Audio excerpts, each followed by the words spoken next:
Speaking of being behind, I believe it's behind the times is what's going on with Star Wars right now. Jordan, would you like to talk about it, sir? Oh my goodness gracious. So y'all, I know we brought it up a little bit before on our last podcast. Oh my goodness. This stuff with Moses Ingram, man. Like, what is going on with y'all? Hold on. I'm trying to share the screen. You Okay, got it. bro. Oh, y'all see it? Okay, cool. Oh, you got to add Yeah. it. I added it. Y'all didn't see all that. I got you. Yeah. So everybody, there actually have been official statements from Star Wars themselves over the controversy with a lot of. I'm no longer calling them fans. I now use the term toxic viewers about everything going on with Moses Ingram. Star Wars has said they're proud to welcome her to the Star Wars family and excited to see Reeve's story to unfold. If anyone intends to make her feel in any way unwelcome, we have only one thing to say: we resist. And my favorite, there are 20 million sentient species in the Star Wars galaxy. That Don't one's choose the to one that be a got me. racist. Yeah, yeah. So yeah, I know both of you saw this. Adam, you thought you had? No, I mean, like, honestly, I thought you said, did I have something? I was like, no, I don't have anything. No, but I mean, to add on it, yeah, like, it's just interesting, to bring up, and a lot of things that everyone's saying is like, they don't like her acting. And look, if you don't like her acting, that's fine.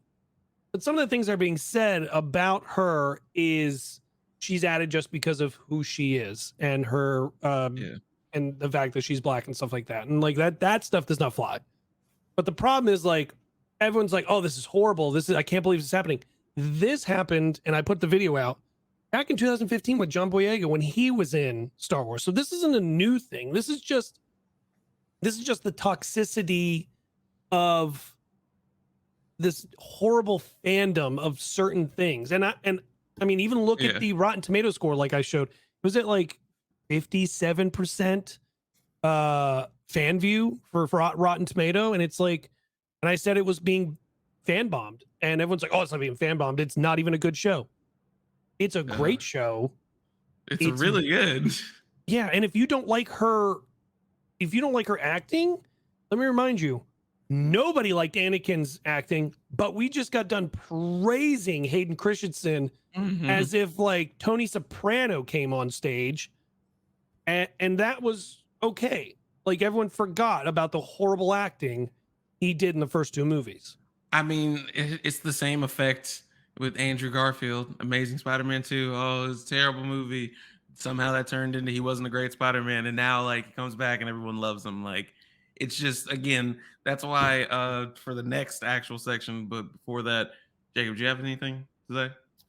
I made a video about this before it was even happening to Moses. But when creators on TikTok like Straw Hat Goofy and some others had said, this is why I don't talk about Star Wars or like even get in it. Yeah. Because people are just toxic.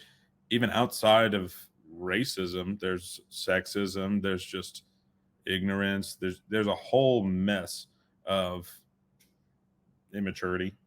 And like the video I made on it was, if you think about it, racism, sexism, especially racism, has no place in Star Wars because they show you the bad guys from the beginning of episode 4.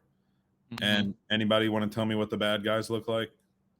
Yeah, exactly. They're all old white men, and underneath Darth Vader's mask, old white man, rarely any women, rarely any people of color, and never some other species other than human.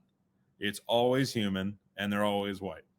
And if you think about it, the first female villain that we get is Captain Phasma. Yeah, and she's white. There we go. Yeah, and the whole thing, I think we even said it last week, like George Lucas is like such an advocate for people of color being recognized in cinema, and he's even gone as far as to make an entire universe that people have fallen in love with, where the good guys are the minority and the good guys are the oppressed. And like, it's just, I don't know, it's just so clear to me that like there really is no place for racism. But And it's crazy how that's like right in people's face. It continues to happen every single time they put a person, Mhm. even if they're not on screen as a person of color. Like it happened with Jar Jar Binks. Like the actor for Jar Jar Binks, Ahmed Best, is a person of color, and homie couldn't even leave his house for years. Yeah. And like, you know, maybe Ridiculous. it's not a race thing. Maybe it's just because people hate Jar Jar or think he's a joke.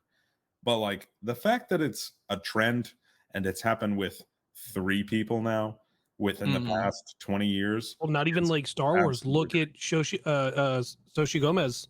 She got bullied off of the internet and sent death threats because of not race, but because of the LGBTQ stuff that was in Doctor Strange from other countries that oh, I'm sorry. That's right. She has control of the movie because she's totally in it. That makes sense.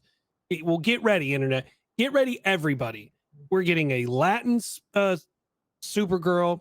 We're getting a different Batgirl. Mm-hmm. We're getting what else?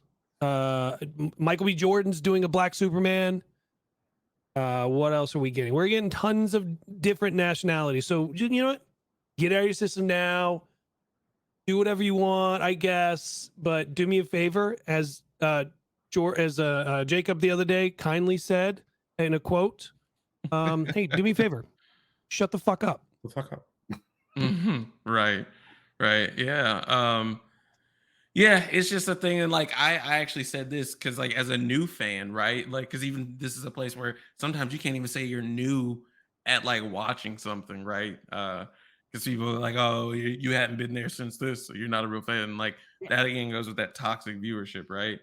And I make this akin to the same weirdos, and this is the problem. Like even a lot of people who are like, I don't like this character, you show hate to the actor, and that like that doesn't make any sense. I made a video on it. I said the same thing happened as far as gaming wise. The Last of Us Part 2, Laura Bailey, who voiced Mary Jane in the Marvel Spider-Man game, but then voiced Abby in The Last of Us Part 2 because of something the character Abby did in the game. People sent death threats to Laura Bailey. It's like similar thing, and it's just like what is wrong with you to do like that? Doesn't even compute. Yeah. This is a real life person playing a character. Yeah, the whole thing's wild. But there was good news out of this weekend that had to do with Kenobi. Oh Jordan? yeah, true. We got good news that Obi-Wan Kenobi also was the most watched original Disney Plus series premiere globally to date. It was yeah, so while there was a lot of serious note, statement from Star Wars, statement from Ewan McGregor himself in support of Moses and against the toxic viewers, because as Ewan McGregor said, if you're a racist bigot, you're no fan of his. We had this big W for Star Wars. Obi-Wan Kenobi took over the charts on Disney Plus. Mm-hmm. And so, I mean, that first of all, that third episode, so good. We'll get into that later. We wanted to cover Mm-hmm. this little section of it for the moment. Right.